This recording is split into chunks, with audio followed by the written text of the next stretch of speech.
अगर आप भी ऑनलाइन गेम्स खेलने के शौकीन हैं तो आपके लिए एक बड़ी खबर है। सरकार का एक फैसला आपके शौक पर भारी पड़ सकता है। मामला है goods and services tax GST का।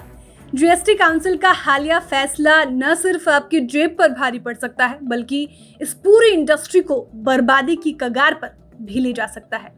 तेजी से बढ़ रही इस इंडस्ट्री पर हाल में ही जीएसटी काउंसिल की बैठक में 28% जीएसटी लगाने का फैसला किया गया है।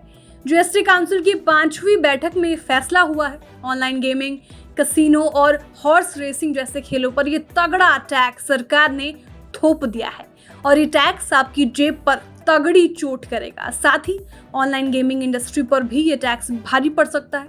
इस रिपोर्ट में हम इसी कहानी की पड़ताल करने वाले हैं। पहले बात करते हैं आंकड़ों की। ऐसे समझिए कि भारत का गेमिंग मार्केट 2022 में करीब 2.8 अरब डॉलर का था और उम्मीद इस बात की है कि 2025 तक ये इंडस्ट्री बढ़कर 5 अरब डॉलर पर पहुंच जाएगी। यानी इसमें 28 से 30% CAGR ग्रोथ की उम्मीद की जा रही है। भारत में कुछ सालों में ये इंडस्ट्री रॉकेट की रफ्तार से आगे बढ़ी है। बड़ी तादाद में युवा और बच्चे ऑनलाइन गेम्स खेलते हैं।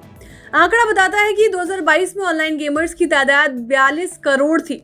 यह आंकड़ा 2025 में बढ़कर 50 करोड़ पर पहुंचने की उम्मीद है।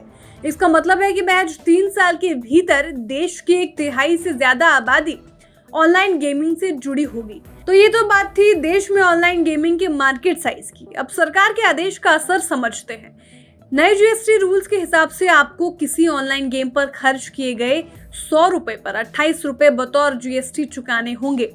बात इतनी ही नहीं है। इनकम टैक्स एक्ट 1961 में सरकार ने हाल में एक सेक्शन 194 BA जोड़ दिया है। इसके चलते आपको ऑनलाइन गेमिंग में जीती गई किसी भी रकम पर 30% TDS चुकाना पड़ता है। यानी अगर आपने किसी गेम में 100 रुपए जीते तो 30 रुपए TDS के तौर पर पहले ही कट जाएंगे।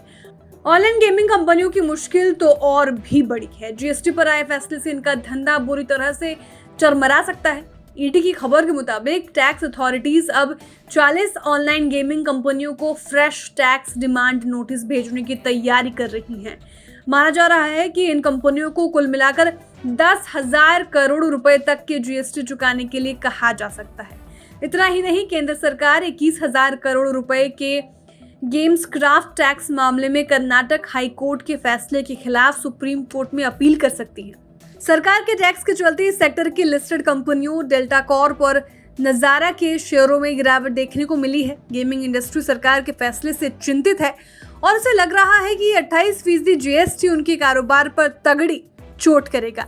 साथ ही जिस तरह से ये मामला बढ़ रहा है उसमें देखने वाली बात ये होगी कि हाल में ही सरकार को विदेश में खर्च पर TCS लगाने और फिर आलोचनाओं के बाद इस फैसले को वापस लेना पड़ा था।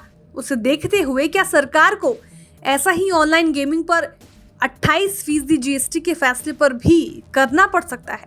ब्यूरो रिपोर्ट, विस्तार।